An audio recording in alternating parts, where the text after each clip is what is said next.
નમસ્કાર વિદ્યાર્થી મિત્રો, ઓનલાઈન એજ્યુકેશનમાં આપ સૌનું સ્વાગત છે। અગાઉ આપણે જે અર્થશાસ્ત્રમાં બજારનું વર્ગીકરણ એ વિગતવાર જોયું હતું અને તેના જે પ્રકારો છે તેને આપણે સમજવાનો પ્રયત્ન કર્યો હતો।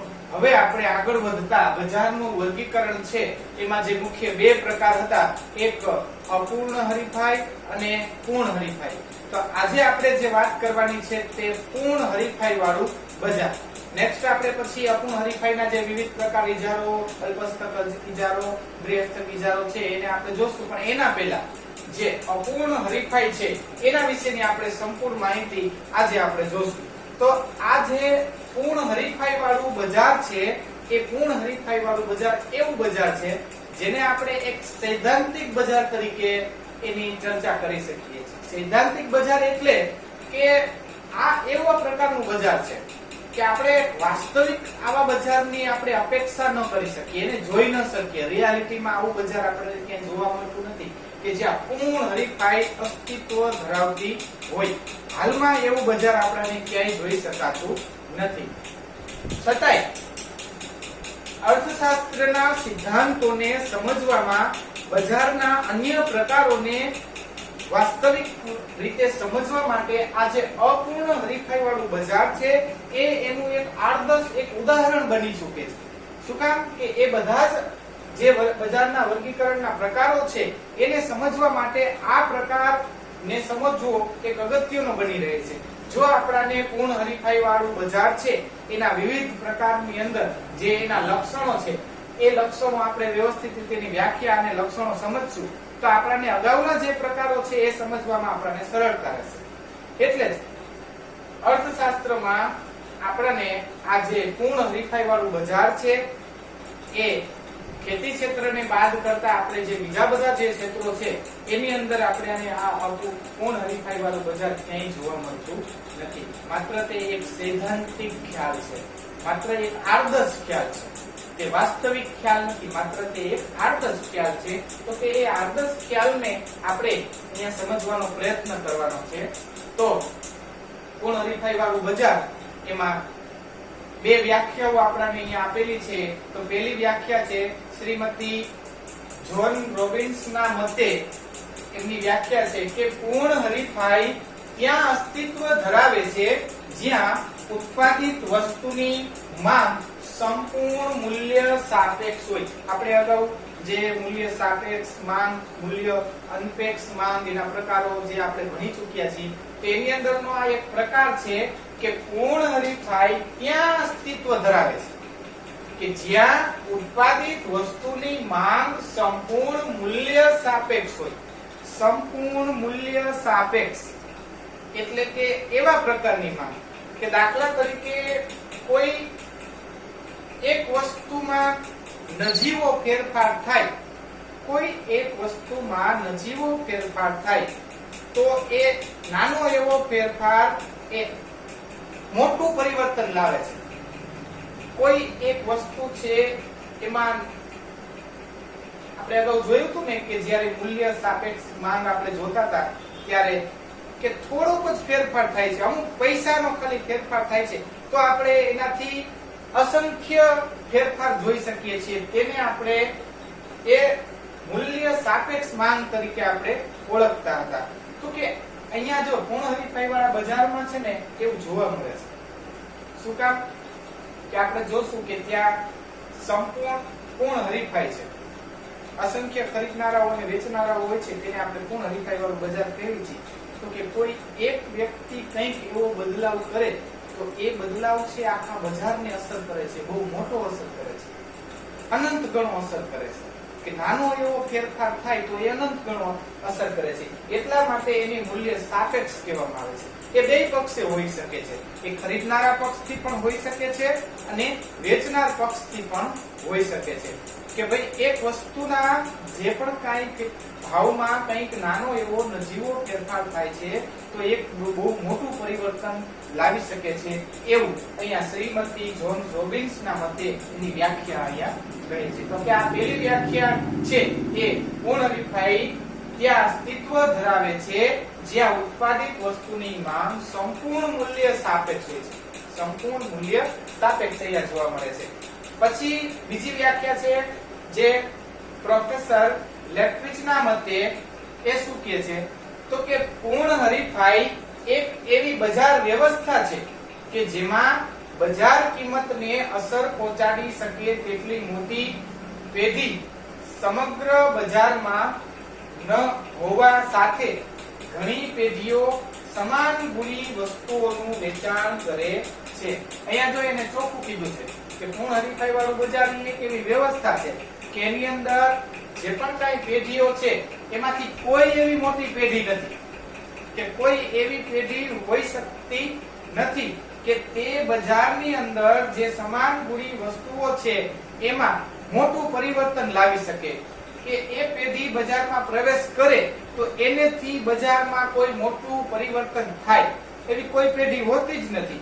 એટલા માટે તે પૂર્ણ હરીફાઈ વાળું એક એવી બજાર વ્યવસ્થા છે કે જેમાં બજાર કિંમતને અસર પહોંચાડી શકે, બજારની જે કિંમત ચાલે છે એ કિંમતને અસર પહોંચાડી શકે તેટલી મોટી પેઢી સમગ્ર બજારમાં ન હોવા સાથે ઘણી પેઢીઓ સમાન ગુણી વસ્તુઓનું વેચાણ કરે છે.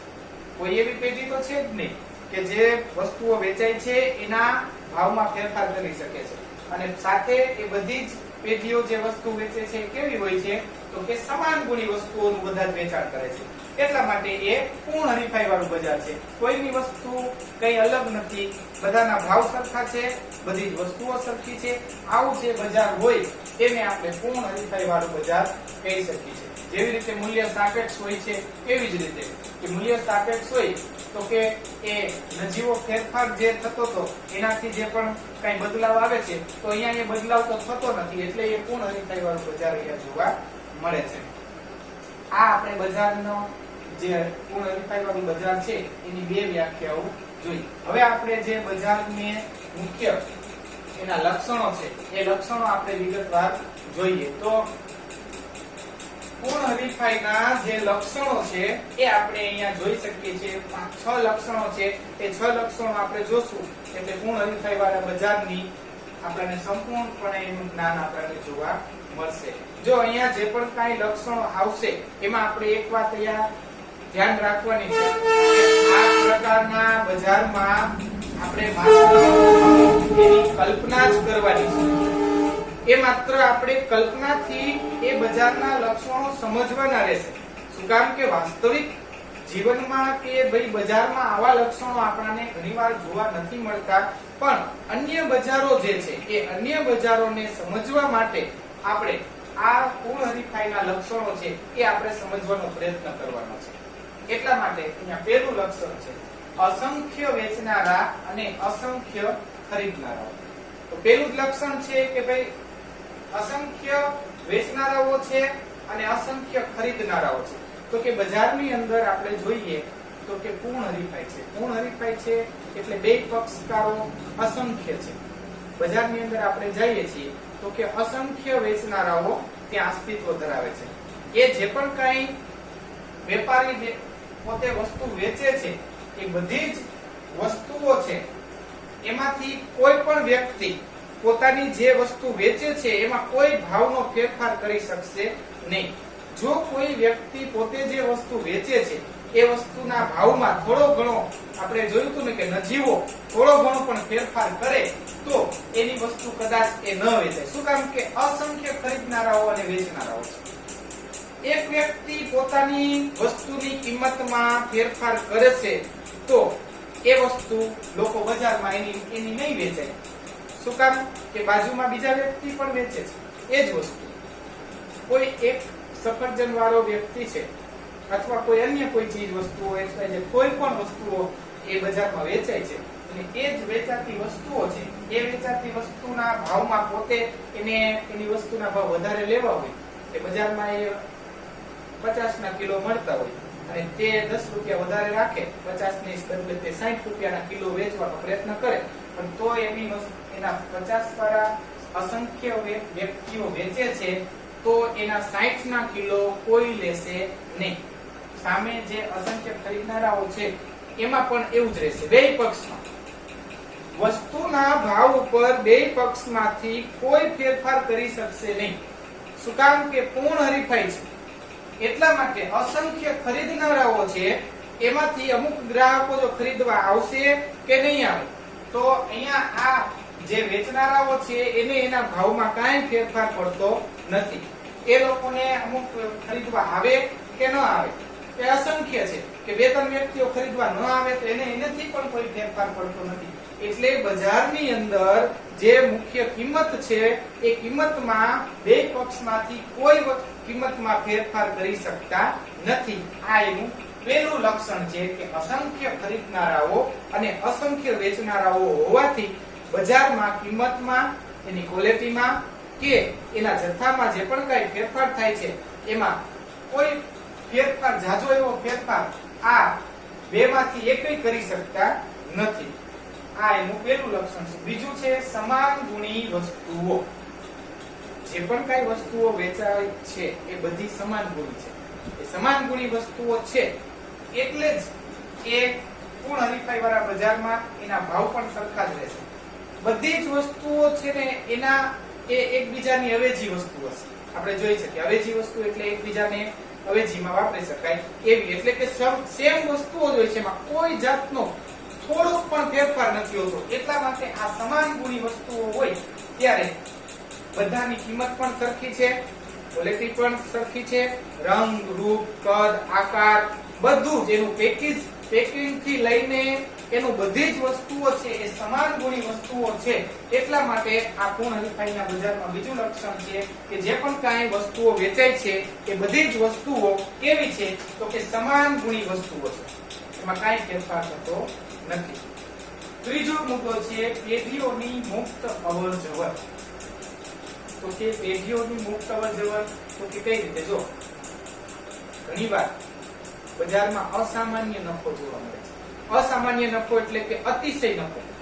અતિશય નફો જોવા મળે છે એટલે નવી પેઢીઓ એનાથી આકર્ષાય છે, અને નવી પેઢીઓ આકર્ષાય એટલે તરત જ તે મૂડી રોકાણ કરી અને તે વસ્તુઓ વેચવાનો પ્રયત્ન કરશે કે ભાઈ આપણે પણ નફો કમાવો છે, અત્યારે બજારમાં આ વસ્તુની માંગ છે, તો તરત જ એ પેઢીઓની મુક્ત અવરજવર છે. બે રીતે અવરજવર એટલે આવે પણ છે અને જાય પણ. તો કે આવે છે ક્યારે? જ્યારે અસામાન્ય નફો આપણને જોવા મળે છે તો એ પેઢીઓ પોતે રોકાણ કરે છે અને વસ્તુઓ વેચવા માટે તેઓ પ્રેરાય છે, અને તે રોકાણ કરી અને વસ્તુઓ વેચવા માટે તૈયાર થાય છે અને તેઓ નફો કમાય છે. આવું જ જ્યારે પેઢીની અંદર અસામાન્ય એટલે કે વધારે પડતી ખોટ જાય તો એ પેઢીઓ ઘણીવાર પોતે એ પોતાનો જે ધંધો છે એ સંકેલી લે, એટલે કે તે બજારમાંથી પોતે વહી પણ જાય છે કે તેને તે ધંધો નથી કરવો. શું કામ? કે અહીંયા તેને ખોટ જાય છે. પણ અહીંયા એક બાબત સામાન્ય છે કે પેઢીઓની મુક્ત અવરજવરમાં લાંબા આ અવરજવર છે એ ટૂંકા ગાળામાં જ થાય છે. બાકી લાંબા ગાળામાં તો કેવું રહે છે કે લાંબા ગાળામાં જે સામાન્ય નફો છે ને એ તો મળતો જ હોય છે. એટલા માટે લાંબા ગાળે પેઢીઓની અવરજવર બહુ ઓછી હોય છે. પણ ટૂંકા ગાળાની અંદર અમુક પેઢીઓ છે એ વધુ નફાની આશાથી આવે છે અને ખોટ છે એ દૂર કરવા માટે ઘણીવાર તે ધંધો છોડીને જતા પણ રહે છે. એટલા માટે બજારમાં અહીંયા પેઢીઓની મુક્ત અવરજવર જોવા મળે છે. આ એનું ત્રીજું લક્ષણ છે. ચોથું લક્ષણ છે બજાર અંગેનું સંપૂર્ણ જ્ઞાન. તો કે બજાર અંગેનું સંપૂર્ણ જ્ઞાન કોને? તો કે અહીંયા બે પક્ષકારો છે, એક ખરીદનાર છે અને એક વેચનાર છે. હવે આ જે બે પક્ષકારો છે એને સંપૂર્ણ જ્ઞાન હોય છે બજાર અંગેનું. એ જ્ઞાન ખરીદનારાઓને પણ છે અને વેચનારાઓને પણ છે. તો કે જે પણ કાંઈ વસ્તુ એ વેચે છે એ પોતે અત્યારે પૂર્ણ હરીફાઈ વાળા બજારમાં બેઠા છે તો એને ખબર છે કે હાલમાં એ વસ્તુના ભાવ કેટલા છે, કેટલાનું વેચવાનું છે, એનું ઉત્પાદન કેટલામાં થાય છે, કેટલો નફો મળે છે.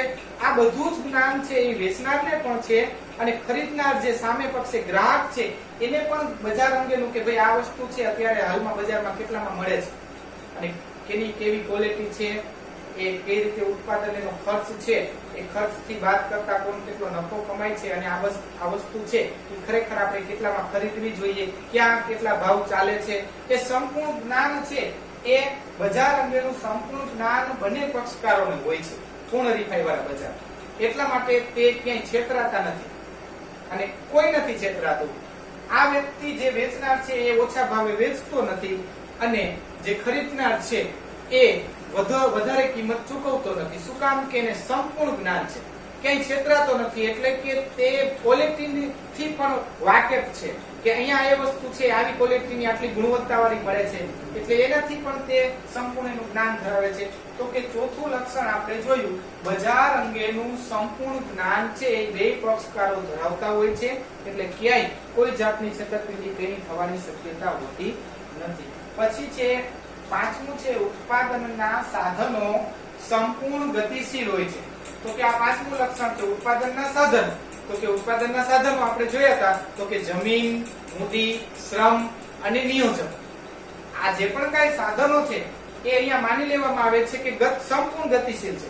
આમ તો જમીન, મૂડી, શ્રમ, નિયોજક છે એ ગતિશીલ ગણાઈ શકાય, પણ જમીન છે અહીંયા એક એવી ધારણા કરવામાં આવે છે માત્ર કે અહીંયા ઉત્પાદનના સાધનોમાં જમીનને પણ ગતિશીલ માત્ર માની લેવામાં આવે છે, એક એવી ધારણા કરી લેવામાં આવે છે. પણ એ એટલી બધી જમીન આપણે જોઈ છે કે જમીનને ગતિશીલ આપણે કરી શકતા નથી, માત્ર એનો ઉપયોગ કરી શકીએ છીએ ઉત્પાદનની પ્રક્રિયા માટે. એટલે અહીંયા એવો હેતુ સિદ્ધ કરવાનો કે જે પણ કઈ ઉત્પાદનની પ્રક્રિયા છે એમાં એ જમીનનો સંપૂર્ણ ગતિશીલપણે ઉપયોગ થાય છે એવું આપણે અહીંયા માની લેવામાં આવે છે. એના સિવાયના જે જમીન છે એના જમીનને જે ભાડું મળે છે તે, મૂડી છે એને વ્યાજ મળે છે, શ્રમ છે એને વેતન મળે છે અને જે નિયોજક છે એને નફો મળતો હોય છે. એની આશાએ ઉત્પાદનના જે સાધનો છે એ સંપૂર્ણ ગતિશીલ અહીંયા જોવા મળે છે એવું આપણે અહીંયા સમજાવવાનો પ્રયત્ન કરવામાં આવ્યો છે. પછી છઠ્ઠો મુદ્દો છે વાહન વ્યવહાર ખર્ચનો અભાવ. આ એકમાત્ર એવી માન્યતા છે, જો કોઈ પણ વસ્તુ છે આપણે એનું ઉત્પાદન કરીએ છીએ અને ઉત્પાદનથી આપણે વેચાણ સુધીનો જે પણ જગ્યા છે ત્યાં પહોંચાડીએ એટલે ભાડું તો લાગતું જ હોય છે, એ સાચી બાબત છે. પણ અહીંયા જે પૂર્ણ હરીફાઈ વાળું બજારમાં છે એમાં વાહન વ્યવહારના ખર્ચને એવું સામાન્ય સાવ ઓછો માની લેવામાં આવે છે કે જેની ગણના કરવામાં નથી આવતી. એટલા માટે એ લોકો એવું માને છે કે વાહન વ્યવહાર ખર્ચ છે એને બાદ કરી અને એ લોકો જે નફો છે એની ગણના કરતા હોય છે. એટલે કે વાહન વ્યવહાર ખર્ચનો અભાવ અહીંયા છે એવું આપણે પૂર્ણ હરીફાઈના બજારમાં માત્ર એવું માની લેવામાં આવે છે, પણ ખરેખર વાહન વ્યવહારનો ખર્ચ તો થતો જ હોય છે. પણ આપણે ખાલી અહીંયા એક એવી કાલ્પનિક એવી વસ્તુની વાત કરી રહ્યા હોય ત્યારે આપણે અહીંયા પૂર્ણ હરીફાઈ વાળા બજારમાં વાહન વ્યવહારનો ખર્ચ છે એ જોવા મળતો નથી. તો વિદ્યાર્થી મિત્રો, આ જે પૂર્ણ હરીફાઈ વાળું જે બજાર છે એ પૂર્ણ હરીફાઈ વાળા બજારનું વર્ગીકરણ આપણે હરીફાઈના આધારિત બજારમાં જે પેલું જે પૂર્ણ હરીફાઈ વાળું બજાર એક સૈદ્ધાંતિક બજાર છે, તે વાસ્તવિકમાં આ માત્ર હોતું નથી, એની માત્ર કલ્પના જ કરી શકીએ છીએ. શું કામ? કે આપણે બીજા જે પ્રકારો છે એને સમજવા માટે આપણે આ જે એક આદર્શ બજાર ગણવા, અર્થશાસ્ત્રની ભાષામાં આ એક આદર્શ બજાર ગણવામાં આવે છે. તો હવે પછી આપણે જે અપૂર્ણ હરીફાઈના બજારના પ્રકારો છે એનો અભ્યાસ આપણે પછીના વિડીયોમાં જોશું. નમસ્કાર.